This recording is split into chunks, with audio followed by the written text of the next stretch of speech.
Ayun po, bakit po kami narito? Kasi gusto po namin na ako, bilang tatakbo pong gobernador, humingi po ako ng suporta sa inyo. At ako naman, bilang gobernador, may dala akong biyaya o magbibigay ako ng benepisyo sa inyo. Hindi kayo uuring luhaan.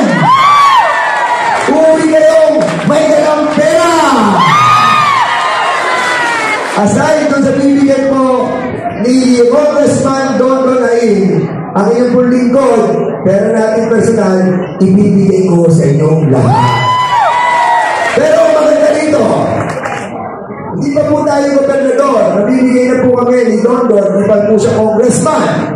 Lalo tigit, pag siya na naging congressman, ako naging governor, si Vice Governor ang naging Vice Governor General Mante, triple ang ibibigay namin sa inyo.